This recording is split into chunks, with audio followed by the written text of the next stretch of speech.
Let's see here.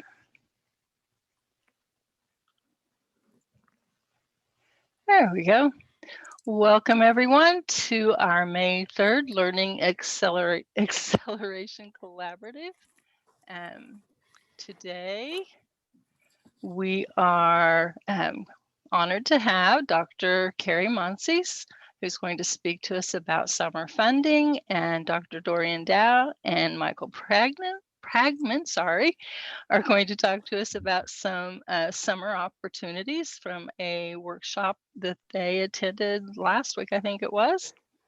And then we're going to look at our repository again and then do some debrief and questions before we adjourn for today. So we're going to start off with, of course, our housekeeping. Nothing's changed. We will be recording and everything will be shared at the end of our session. Use your chat. We're a small group today, so it shouldn't be a problem. And our community agreements, and I put a new quote on here. I thought this was very appropriate for what's going on. It says, our past, our present, and whatever remains of our future absolutely depend on what we do now. Isn't that the truth? All right, and our goal, as always, to build on current recommendations for reaching all students with strategies to accelerate learning. And with that, I'm going to go ahead and turn it over to Dr. Monsees and let him talk to us a little bit about finance. Well, thank you. Appreciate the opportunity to visit with this group. And I see the little picture in the corner there and see that it looks like maybe nickels stacked up there. And what we're talking about for relief funding as it's coming through the various relief bills is far from nickels. It's extremely substantial in terms of the overall monies that are being appropriated. And so from our perspective of the department, we're trying to work to support districts and getting that money distributed within the allowable uses that the statute envisions and the U.S. Department of Education then confers as part of that funding stream, if you will. And so thinking back about a year ago, ESSER 1 was rolled out in the CARES Act. It was a little over $200 million in total for the state of Missouri. And one of the specific allowable uses of these ESSER funds is for planning and implementing summer learning and supplemental after-school programs. So that's a pretty big umbrella that's within that. And since that time, we have had a second dose of ESSER funds that have been appropriated, written into the SRSA Act. And that one in total is over $800 million for the state of Missouri, which was followed in March by the ARP Act, which was the third installment, if you will, which was even larger yet. And in that case for Missouri, the total funding stream for our state is nearly $2 billion. So if you think about ESSER 1, ESSER 2, and ESSER 3 all combined, there's roughly $3 billion worth of additional funding coming to the state of Missouri, of which the local school districts and charter schools receive at least 90% of those funds. And then we as a department have another 10% of those for statewide efforts and initiatives to distribute for various projects and purposes across the state, additional grants, some small amount for administrative fees and things of that sort. So if you think about it, there's in total somewhere in the neighborhood 90% of $3 billion is going to be around 2.7 million that's going to flow to the local schools. And they have a wide range of available uses, one of which is summer learning and supplemental after-school programs. So there are any number of strategies that a district or charter school could take in terms of use of these funds. So as a department, we don't prescribe that. We don't say this is what you have to do. Our job is to identify, are they using it within that list of allowable uses? And so we are awaiting appropriation then for the ESSER 2 and ESSER 3 funds. ESSER 1 has been in the pipeline for nearly a year now, or approximately a year now.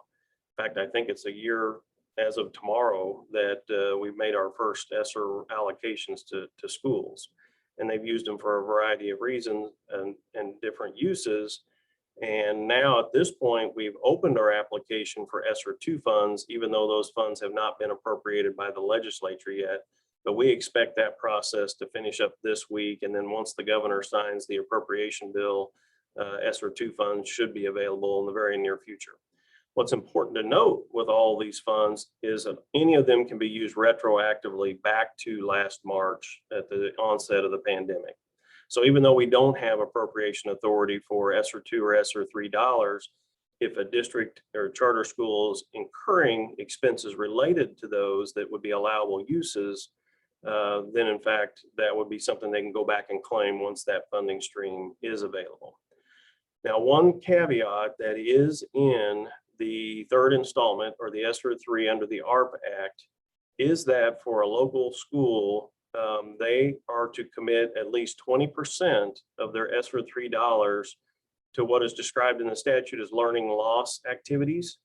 And when we say learning loss activities, that's a pretty broad umbrella, but certainly summer and extended learning opportunities would fall under that umbrella. So any of the activities that would happen this summer, next summer, and with the allowable use timeline that's available for the ESSER 3, it goes clear into potentially the summer of 24 that LEAs could be using these funds for learning loss or activities that might include the summer school and or after school programs. So there's an extended timeline. Our thought process is, or at least mine and my role, and again, I'm kind of on the finance and administration side of things, is that we ought to have the most robust summer school that we can possibly have, summer learning opportunities, and then for even after school programs throughout the course of the next couple of years. There's plenty of funding available for most of our LEAs to make investments in this area in a way that'll be substantial for our students. One caveat to all of that that's a little more on the technical side is that our summer school program is subject to reimbursement through our foundation formula through additional attendance claiming. And so we do have a provision in our guidance language that says to the extent that extra attendance generates state aid through our regular formula and the Prop C sales tax distribution, you would only be able to claim the amount of costs that are above that. So that is clarification we did receive from the U.S. Department of Education. But regardless of a district or charter school situation, some of them are hold harmless and don't generate additional money with additional attendance in the summer school. They can still fund a comprehensive summer school program if that's in fact what they want to do with some of their funds. And quite frankly, there's so many funds available that most of our LEAs are going to have to be looking for ways to invest these funds. Many are looking at, heating and air conditioning upgrades for air quality purposes and things like that, which are ways to spend big chunks of money. But I think they're going to have to also continue to invest in a wide range of allowable activities, including these expanded summer learning opportunities and even during the school year learning opportunities.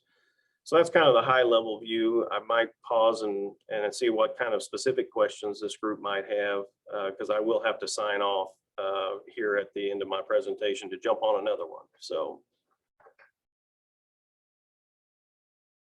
Thank you, Dr. Monsees. And anyone that has a question, please unmute and go ahead and ask. My question is, what kind of state-sponsored activities do you have in mind for the use of those funds? That's a good question.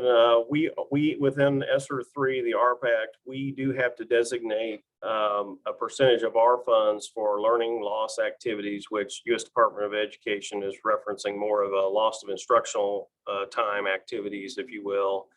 We have our learning services team working on our state plan.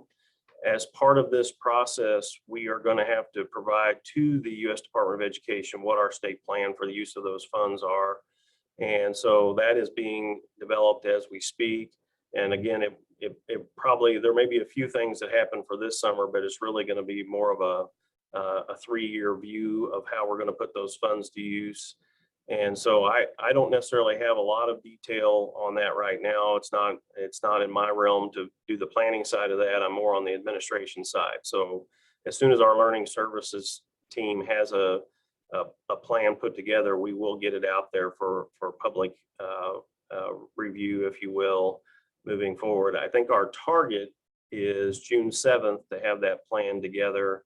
But that may be extended depending on a few logistics that happen between now and then. So again, sorry, I don't have anything more specific about that, but can you say something about the public dissemination venue that you're planning?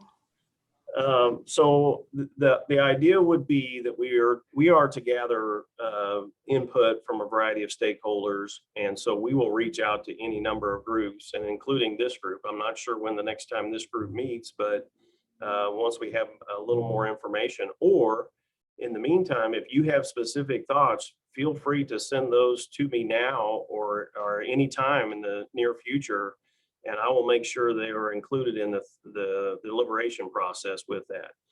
Many of you probably know Dr. Chris Neal in our Office of Quality Schools.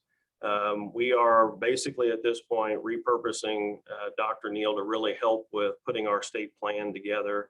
So he is kind of taking the lead with Dr. Hines and the Learning Services team to really work on what are some of the things we're going to do with our state level funds, and including, trying to encourage LEAs to invest in these areas as well.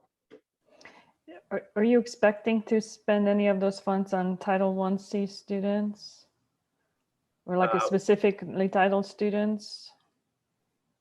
Well, I don't know that we have any specific plans targeted at this point to that group of students, but I would be interested in hearing your thoughts via email or follow-up conversations about what that might look like. Because again, we're interested in gathering all kinds of input in this process. Thank you.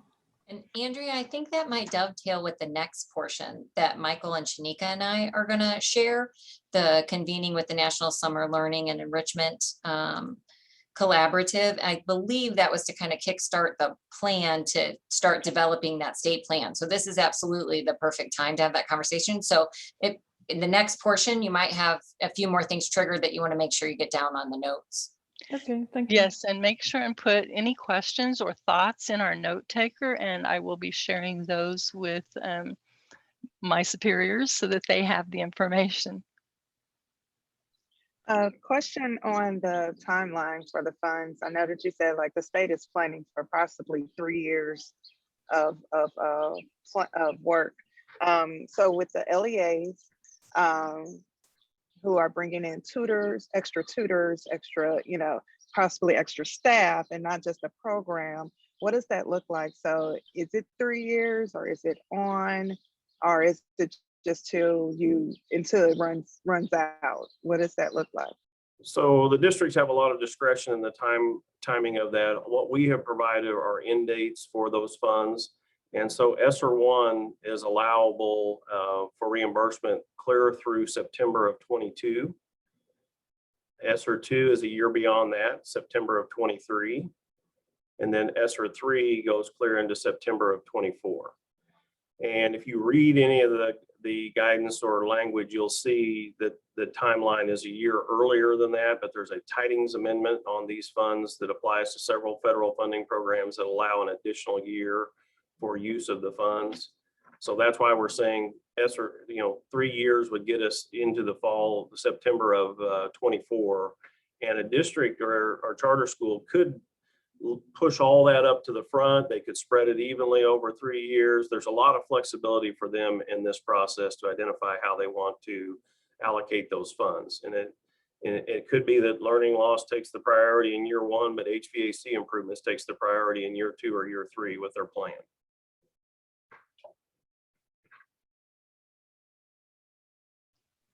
Dr. Monsees, did I read somewhere that some of these funds had to be used before other funds?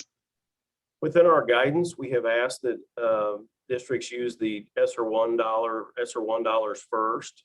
That was an encouragement even with the U.S. Department of Education. And so that's where we were at a deadline to allocate all of those funds as of a year from when we received them, which is tomorrow. And then the districts have, again, their timeline for when they have to use the funds moving forward. The ESSER 2 and ESSER 3 are a little different in that we anticipate them being able to use both at the same time. because the ESSER 3 has that 20% reserve requirement for learning loss activities. So we want to make sure that they can use those funds for current activities that are going on this summer, for example, and moving forward without having to exhaust all their ESSER 2 funds first. So we're going to be more flexible with ESSER 2 and ESSER 3 in terms of when they use them. But we have encouraged LEAs to use their ESSER 1 dollars first and get that grant wrapped up and completed so that we can move on to ESSER 2 and ESSER 3. Part of the reason for that is ESSER 1 include equitable share requirements for non-public schools. Within the second 2 relief grants, they were treated differently in a separate funding stream that we're administering direct to those non-publics. So we're gonna address their needs through that grant program, and we want to make sure the ESSER 1 non-public share gets resolved and distributed as quickly as possible in terms of resources provided to them. Wonderful. Any other questions before we let Dr. Monsees head on to his next meeting? Aaron's being awfully quiet, and I'm not sure what to make of that. So.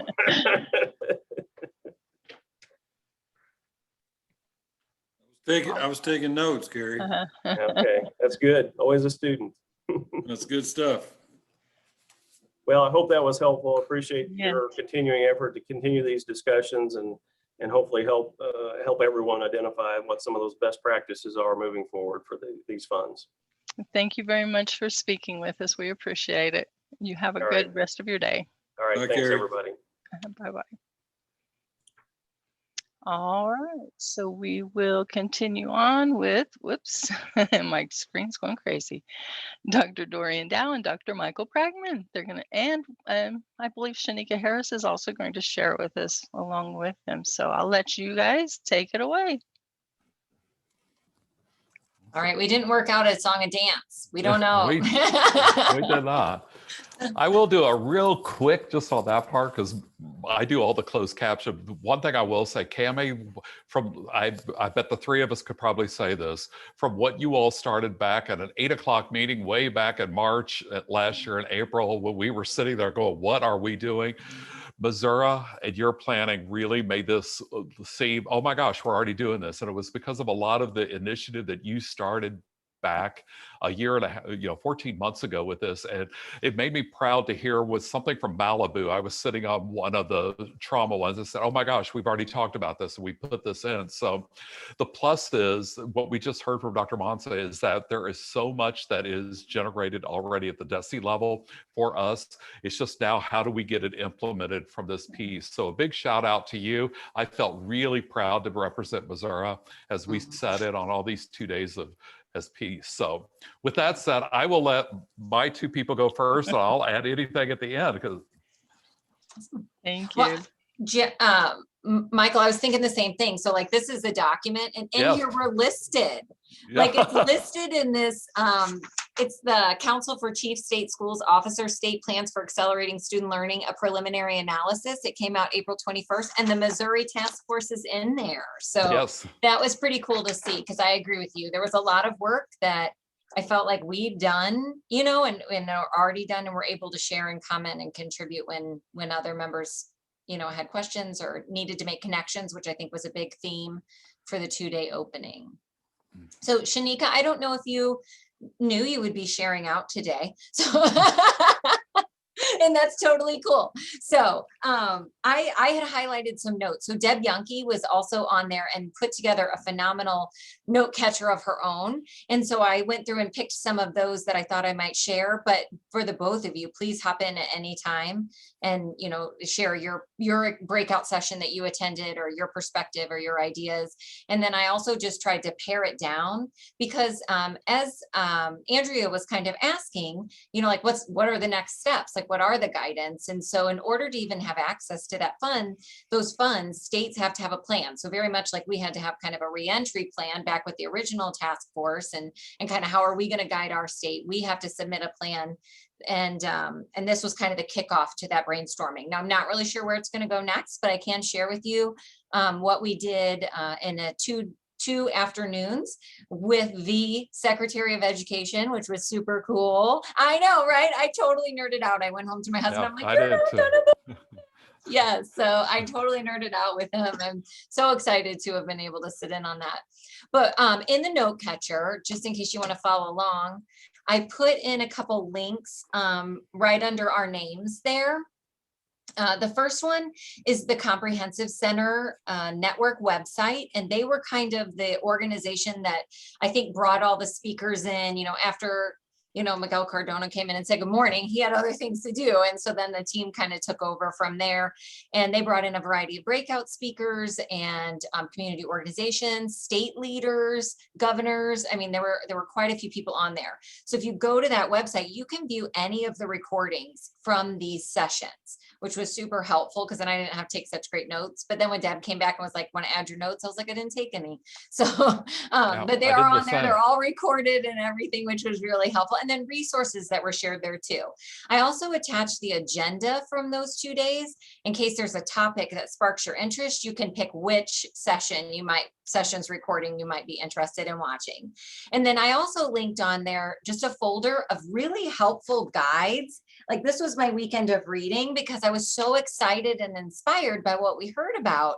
And I think, Michael, you hit it on the head when it was like, guys, so much of this work is out there already. And so I don't know that a lot of it needs to be redone. I wouldn't advise a lot of it needs to be redone because there's already tried, true, vetted ideas that are out there. And so I linked a Google folder of just some really helpful resources. I put a little asterisk in the front of the file name to let you know which ones I thought were particularly helpful. Some were helpful, some were really helpful. And so I put a little star there, and those were my favorites. Mhm. That the state plan was helpful because it kind of shared what other groups were doing. There's a great document from CCSSO that's all about summer learning. And that was a super helpful tool as well, just to get your juices flowing, lots of little tables and rubrics. This one, preparing children to thrive, which is all about standards for social, emotional, and learning practices in school age settings. That's a huge concern for a lot of us as educators, knowing that we're going to have kids who haven't been on campus in a long, long time. And so this had a really helpful set of indicators that you can use. And I thought looking at behavioral screening and preparation to guide that reentry might be helpful. This one was worth the cost of admission alone, which was free. But this one was all about college and career readiness toolkit. I mean, look at how big that is. Those are two-sided. It's very aesthetically pleasing. So there are lots of little graphics. They're not all words. You're not going to sit there and read just paragraph on paragraph. But I actually printed this and sent this to my special education transitions teacher. And preparing students to head out for post-secondary readiness. It talks a lot about the practical, hands-on, real-life experiences. The session that I'm going to share with you in just a second is all about high school kids. And so it was about how we need to think differently about what summer learning or out-of-school learning opportunities look like at that age level. There's some work on literacy. There's some work on employment, adult success, and this one doesn't look like I highlighted too much in that one. So those are the ones that I starred and thought were particularly helpful moving on. But hopefully from those, you can see kind of the theme was you got to think outside of the box. So you have to focus on the whole child. You can't, robust was definitely a word that was thrown around, but also just not the same summer learning opportunities that we've had in the past. So a lot of us in education are frantically analyzing the data, looking for those learning gaps, looking for ways to remediate or accelerate depending. And one thing they wanted to remind us is don't wear the kids down before school even starts. And so if they come out of summer, yes, we need to get that time because time is what we lost. So time is what we need back. But we need to remember that if we've just really drilled and killed them the whole time and they've not had a break at all, which our bodies are used to, our minds are used to, they're going to be exhausted. The kids who are impacted the most will be exhausted before they even enter the door in August. And so you really want to think outside of the box of how you can reconnect and support not only academics, but social, emotional as well, culture, community, all that in a creative way so that they're still excited to be back on the first day of school in August, which made total sense. So I just kind of tried to like pare down the list of what I thought I might recommend to DESE as they develop their state plan, things that I kind of pulled away from it. And then Michael and Shanika, I hope that you either, pop in and say yes or no, I don't agree, or here's something else that you might not have considered. But some of my biggest takeaways were that we need to make sure that we use our local data. So remember, this was a national convening. And so all states were represented. There were like 500 people on this Zoom call. And so everybody's reality is very different. And we need to make sure that just because Twitter said this is a good way to do things, or this is the group of students most affected, we need to make sure those are who our students are, and our programming needs to support and our community needs to support. A recommendation which I thought was very positive was to map what assets you already have available to you. So there are a lot of community groups that are already out there who are ready to help. There are a lot of systems that have already, like Shanika mentioned, the after school tutoring, like there are systems we've already put in place. And so map those first. Because then when you start identifying needs based on your local data, you already have a list of assets readily available, which will help you identify gaps that could be filled or supplemented with these ESSER funds. And I thought that was a really positive way to look at it, and to not try to reinvent the wheel when we've already done a whole lot of this work all year long. We're just doing it in a different month. They also talked about identifying your most impacted groups. And I was really surprised. And this is something you got to remember, I'm rural Jefferson County, right? So like we don't have a lot of diversity down here, but turns out we really do. It's all about broadening your definition of impacted groups and really understanding that. I think I highlighted my list, which I was so surprised. I was like, wow, we actually do. Students with disabilities, students of color, homeless youth, foster care, English learners, those lacking technology access, students experiencing language deficit, students who qualify for free and reduced. So really broaden your definition of who could have been impacted by what we've all gone through, so we don't yet again accidentally, and unintentionally overlook them. They always said, think outside of the box. I think I've talked to you a little bit about that before. Maximize community relationships. And this is something that I kind of wonder if the state could assist with, because a lot of times there are more people out there willing to help than schools know about.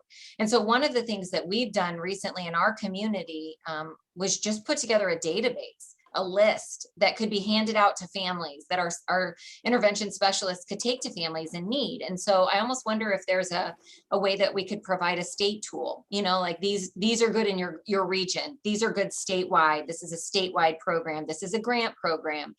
Just how can we make those who are there ready to help visible and accessible to really busy individuals who are just trying to support.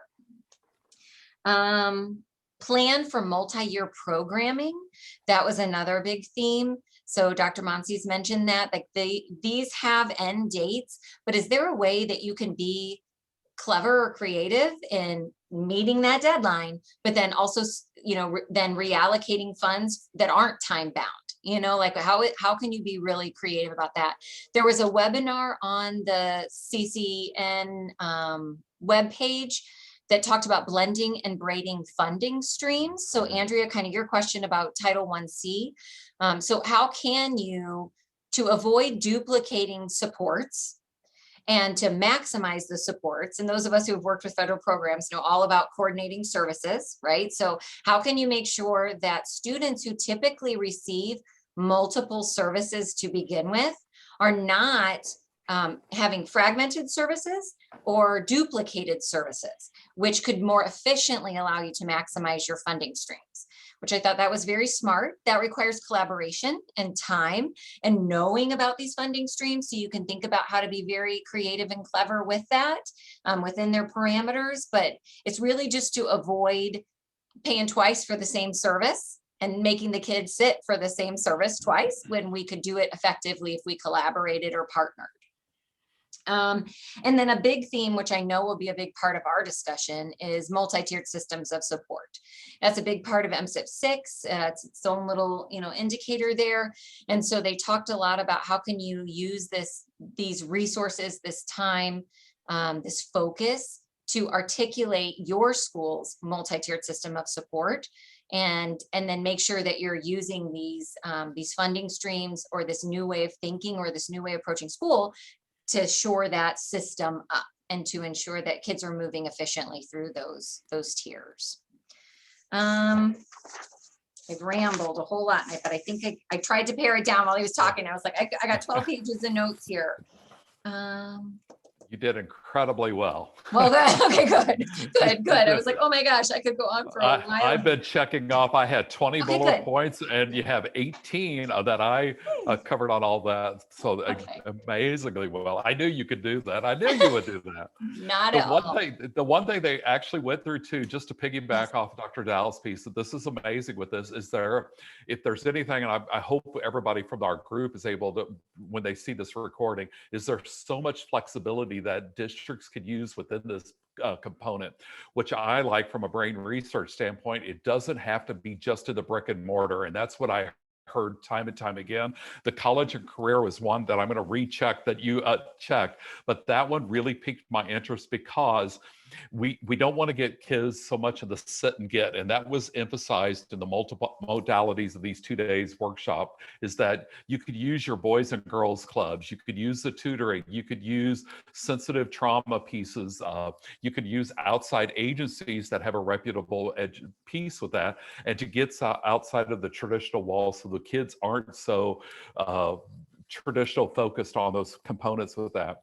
The one thing that I thought of just as our role as RPDC directors is that they really want you to look at the data, and Dorian really mentioned this. We have an opportunity to use our DCI data from the BLP model that we have, that a lot of districts participate. Now, that's not all of our districts, but that is one caveat that's already a maker in our system that use that, what we have in our MMD DCI model for districts that may not have their test results already, but they can use what they currently have instantaneously to be able to track the data pieces going through. The one takeaway I'm going to do, because I think you covered everything well, is that the big piece is instructional focus should be dear to our hearts. Yes, brick and mortar, air fresheners and all of that really should take some of this, but we really have to get back to the student achievement is what we said on this. And it can look different in all 53 states, but it seems like this initiative from the collaborative is giving us the autonomy with the SSR 1, 2, and 3. And I think Dr. Monsees said this best, is that the districts are going to have some autonomy with this, but you have to have some accountability to go along with that. So with that said, I echo everything that was just presented, and let Shanika add anything that wasn't said. I think you guys covered that really well. I'm glad that I didn't have to jump in unprepared, because I was just like, wait a minute, what? You guys covered that extremely well, and some of the points that you hit are some of the things that I was looking at in my notes was the partnerships and what that looks like, and how other places were using those partnerships. I think one organization in particular, or one school, is community schools in Ohio. They were using their partnerships to help with, they had their on days and their off days. And their off days, the partnership group would actually come in and help tutor virtually for those students. So you can continuously keep the students engaged, even though they weren't in person, or it wasn't their time to be in person, or the teachers were doing a PD or something like that. And just, what it looks like to have those partnerships and how they could come in and work, but then how you can also make sure that they're doing the work that's needed for achievement, which I believe you were talking about, and how to make sure they're accountable. And so not just all of a sudden you have these funds and then there's like 1,000 different community agencies in your building, but if are they actually contributing to the students' achievement, and what does that look like? So I have a couple of people that I need to get in touch with, because I've got emails that I need to reach back out to get some more of that information. But it was, I think that all in all, it was really good information and some things that we're doing, but also some things that we can tighten up on and just, you know, look out there. And as you're, I forgot, I don't know, I think it was Doreen that said something about having some sort of a database or a link or something to community agencies that's doing this work. And I think this is something that we talked about last summer, about having something like that. And I know it's something that I did with our schools that we work, our charter schools that we work with in Mizzou. I did like a makeshift, here are the community agencies in your area, and this is what they do. So, and I just sent it out to all the schools. And this way, because some school leaders do not know. They either didn't grow up in the area, or they're, you know, the work that they was doing didn't take them to there. But the work that I did made me have to know who these people were. So, you know, I'm sensitive to that. And I know that there are ways to get those wraparound services that schools need without taking the teachers out of the classroom. So that's all I have. I'm not trying to pull on this, but that, you know, it was a really good 2 days.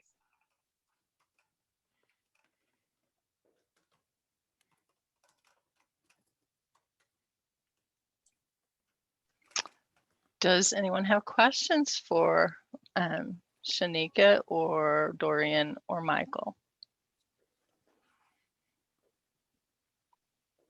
So if you guys have any thoughts, because I believe, you know, like we said, the state plan is due June 7th. Yeah. Well, I'm enrolling kids for summer school right now, right? And so we know that this is, while its focus is on summer learning and enrichment, we know it's really about addressing, you know, any learning loss or reconnecting or reentry and back into school. And so if you guys have any ideas, let us know, because those are things that, you know, that we can pass along when we have our opportunity to debrief about all of this. But I think that, like, there are a lot of things though that I think we've already done, and I think we can be very specific on tying back pieces. Like, I'm just thinking, like, the seamless summer option for food. Like, does everybody know how to get that for their kids? Do they know what those timelines are? The priority standard work, when we talk about accelerating for learning, like the priority standards are where you're going to put, and they reiterated that emphasis needs to be on grade level content, that you don't want to try to go back and redo previous stuff. You need to continue moving forward and supporting. I might suggest, you know, even like a behavioral screener or an SEL curriculum. So there were a couple, one was the Harmony SEL, which is a free curriculum. It looked very, you know, comprehensive, had a K-12 scope. And so I thought, you know, are there some tools that we can suggest that we've found particularly helpful if our goal is to provide guidance to LEAs? Any of the task force work that we did, any of that guidance on the federal funding, just to make sure you truly understand the nuances of these 3 rounds of funding, and then how it can supplement others or supplant in other areas. Any of your Missouri Connections or ICAP planning, your career training, any of that prep that you do for post-secondary, because DESE has a lot of great tools that, you know, are right there on the DESE website that I would hate to see this money go to redo work that's already done. You know, and so to be really, again, being efficient and being smart with our funding by mapping our assets first, you know, like what's already available to us that we can use. And then that really narrows down where you could go with the rest of it. There's that literacy grant, the statewide literacy grant, which has been supporting, you know, a lot of our neediest schools. And then MMD is a collaborative that, you know, could be a part of these blending and braiding of funding sources. And could have protocols and frameworks which could help schools, you know, assess their current level and current readiness to take on some of these. And then I noticed that the Comprehensive Literacy Statewide Development Program, that page is still growing. And so when we talk about loss, we know a big part of loss is going to be literacy. So we've got kindergartners, first graders, second graders who are missing foundational skills. that are really going to support them the rest of their time. So the statewide literacy plan is a great plan. So what can we pull from there to help support within that? I know there's a ton of stuff on there about RTI and MTSS, and that's supported and tied with MSIP6. So just bringing all those different pieces together without having to start from scratch. If there are any that I haven't thought of, please share, because I feel like there's just a lot of stuff that's out there already. I definitely think it's overwhelming, and you really covered it. But if superintendents or principals are helping engage in this work, the MSIP6 model is going to be the big thing to go, because especially with the college and career readiness, if we help them engage with that accountability plan through that office, that can also help guide the work so they're not just going out pulling information. So keeping that as a focus as well is going to be very imperative, I think, to help them engage, especially if we've got this for 3 years. You know, most MSIPs are 5 to 6 years, although our last one was the last 12 years. But with that said, it's going to be really good to have this kind of additional funding to help. But we have college and career people in place. We have these pieces, and they're already on our websites. And we don't need to reinvent, but we can get more creative in how it's being delivered. I'd like to bring up something that will be crucial to do, and that is the district's low plans are not up to date. If you go onto their site, they're all years late. And not only that, they're not disseminated in a comprehensible form. They are on a PDF form. So it's really essential, for one thing, that districts bring that low plan up to date. Second is to create reentry service plan, right? And third is to communicate this to families in a way that they can understand. Those migrant families do not know how to get food in the summer. They do not know how to access summer services.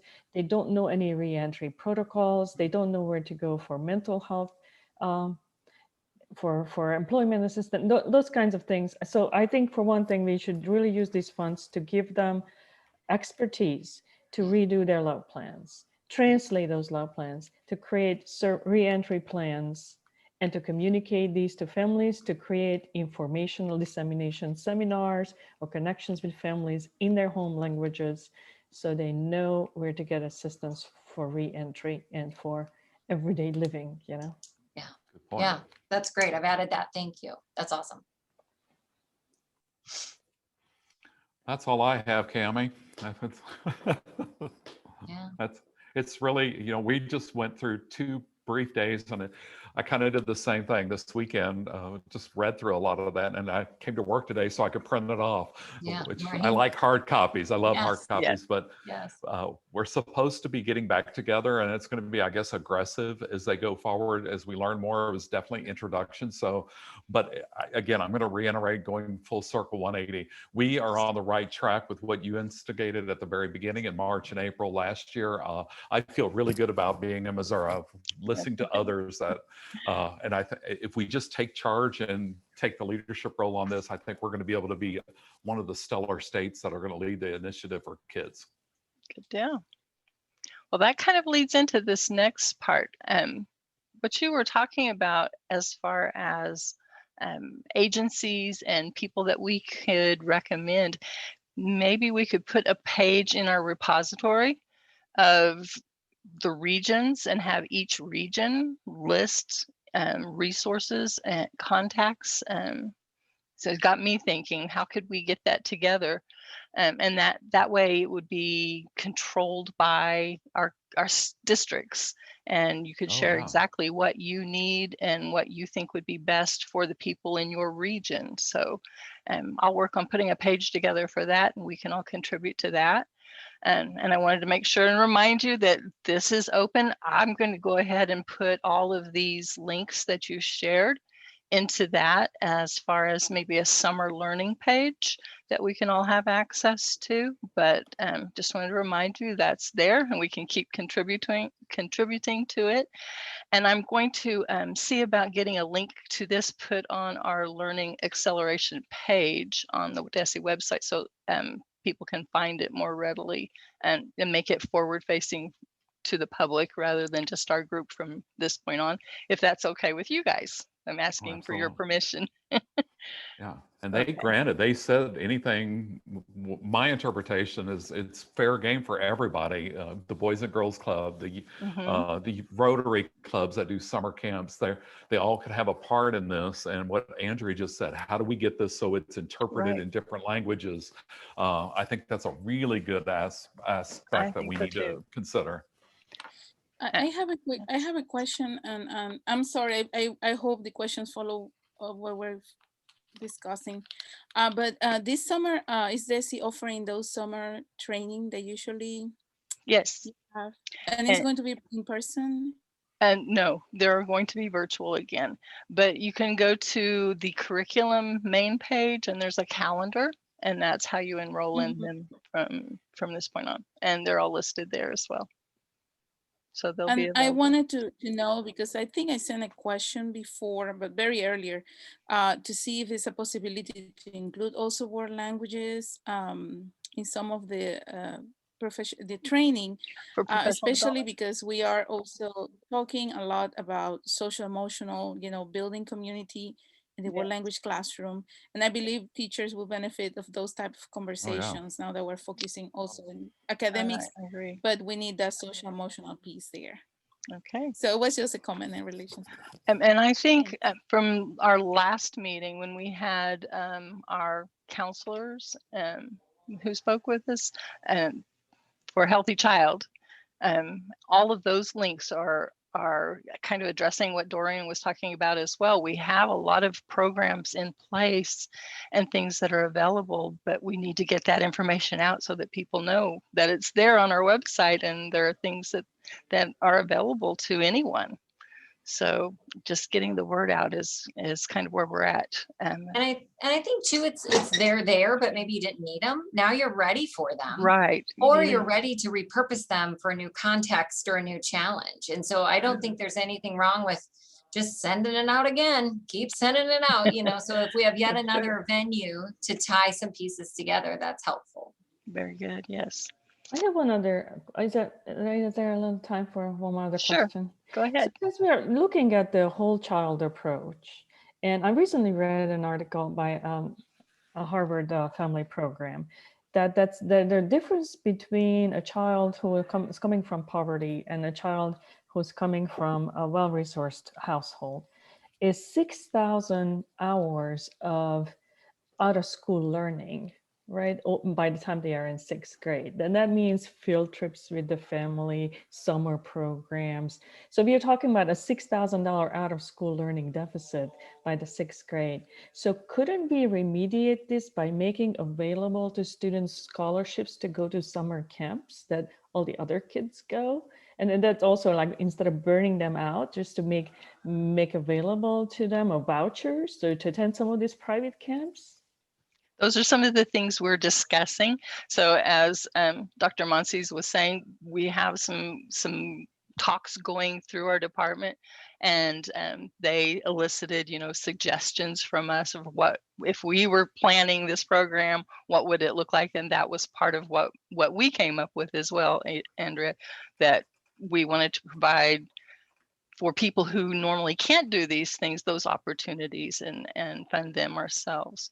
So we're kind of on the same wavelength and have kind of similar ideas. There are a lot of ideas going around at this time. It's just narrowing in on them and deciding on which ones we want to approach. Like at the university, we have summer camps that teach foreign languages, and it's a cultural immersion experience. And it wouldn't it be a wonderful opportunity for language learners to be, and then sometimes to be learning foreign languages with other students. I just want to surprise Andrea how much of this time. Oh, I'm sorry, Kathleen. Go ahead, please. Oh, I was just going to underscore that and say I think it's a great idea. And when I was in Georgia, we had scholarship monies that we were able to use that was targeted specific to our English learners for exactly those cultural immersion summer experiences. That's awesome. Andrea, I was going to say how surprised I was at how much of the focus in these 2 days was on out of school experiential learning. It Like, was. it really wasn't about summer school. You know, like I was surprised at how much they talked about internships and mentorships and field trips and camps and before and after school programming and, you know, just partnerships. It was Yeah. really not a lot about summer learning. It was about how can we use the world around us, you know, in a strategic and purposeful way to connect kids with mentors and with learning experiences. So I think that's a great suggestion. Yeah, So I guess I if you assumed it was devoted gonna some state funds to kind of accumulating these experiences and having a way, some sort of a unified way to access them. right. I assumed the whole thing was gonna be more about how do we get students to learn whatever subject, you know. But no, it was really about what you're talking about, Andrea, is how do we get students how do we shrink that gap? How do we shrink that gap between the students who are learning continuously when they leave home to the students who are not? It's once they get home, it kind of, that's it. You have other things to do. So I was pleasantly surprised. I think it's going in the right direction. And I think the pandemic has really shown what gaps we really have, because we've been talking about learning gaps for a long time, but agree. you know, there is a lot more to just being able to read on level that happens with students, and it happens outside of the home. And so many of these wraparound services are really important, but they've been sent to the wayside because it's not actual teaching in the classroom. So there's no money for that.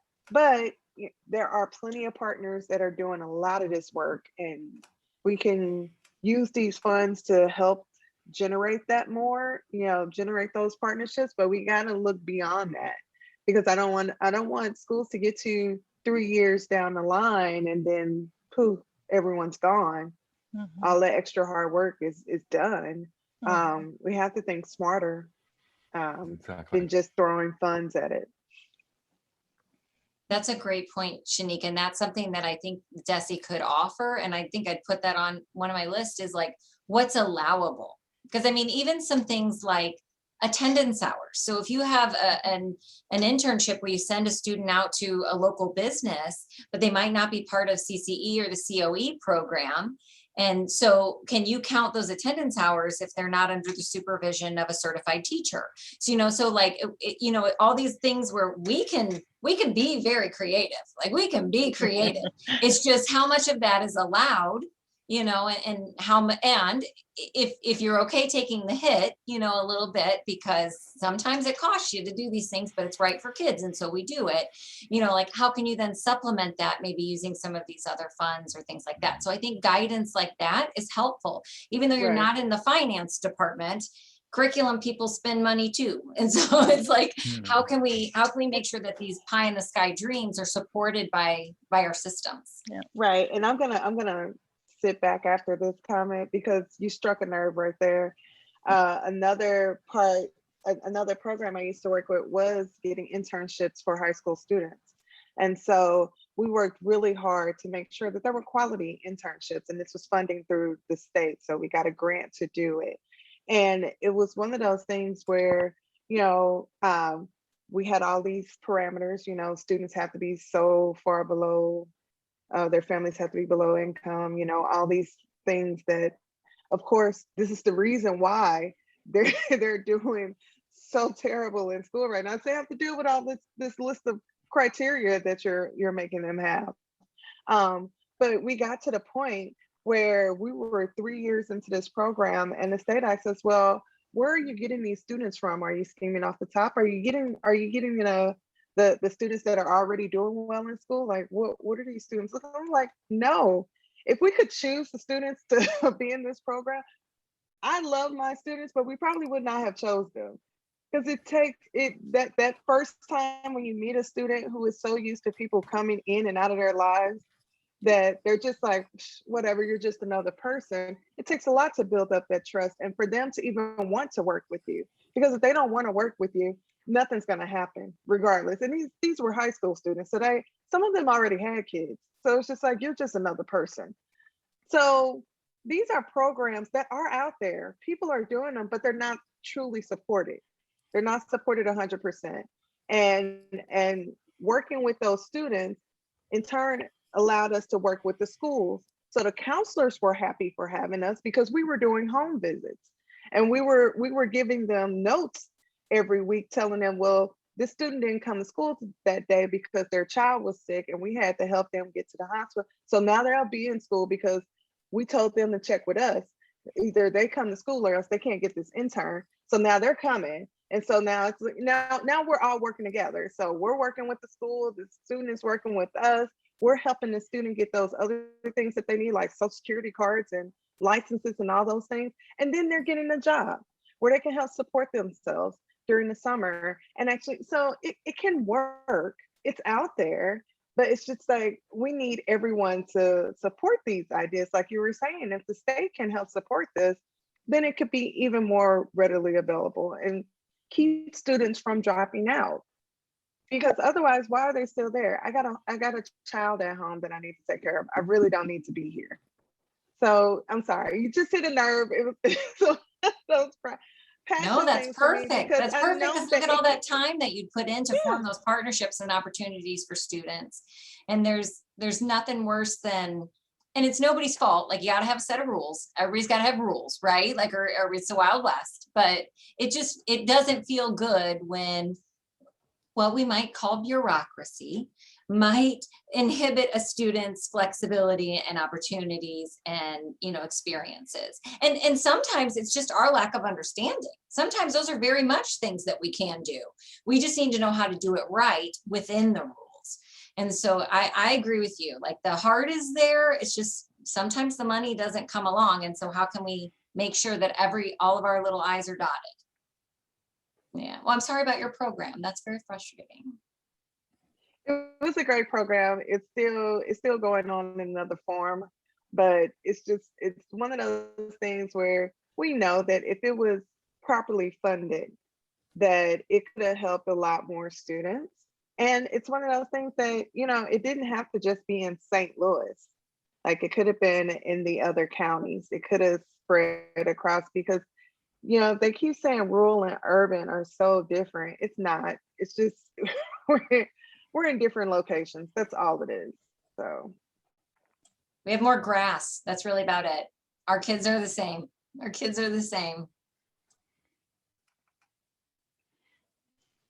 All right. Well, I know we have more work to do, but this sure gives us another perspective to look at, right?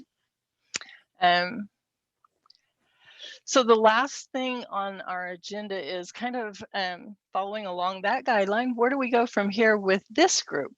So do you want to continue meeting over the summer? Would you like to take a break? Do you want to meet next month? And do we continue every month next year? Or do you think we should kind of go every other month? I know in my office, we have said that it would be great to have this group as stakeholders to call upon when we have someone we need to send to workshops and things that can help us out.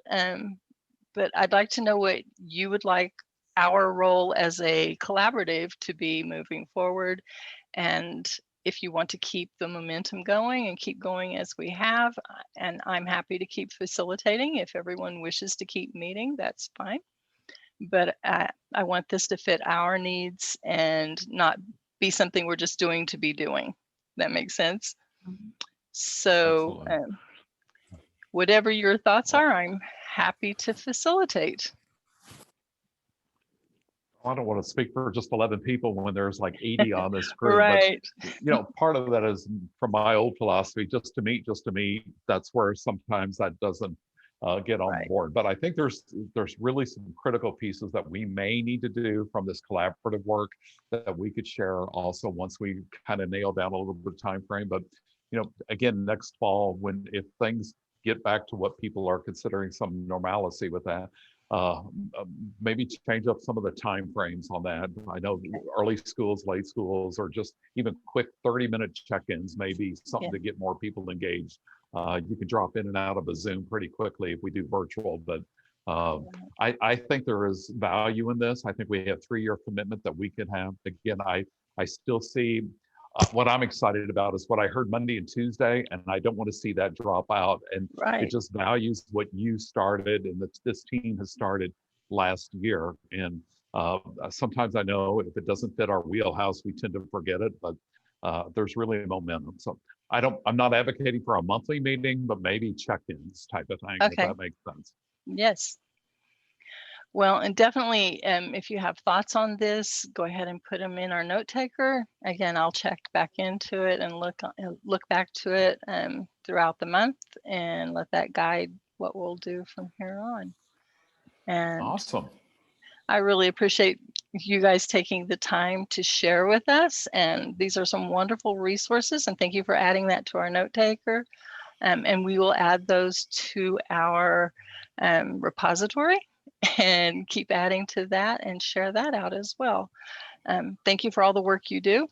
And we very much appreciate your taking the time to help us as a state to do what's right for our children. And thank you again. You all be good. Good to see you all. Thank you all. Yep. Talk to you soon. Good to see you all. Week. You too. All right. Thank you, Kami. Thank you. Thank you for being here. Thank you. You have been so great. Please let us know. All right. I will be there. All right. Okay. Thank you. Okay, bye. Bye-bye.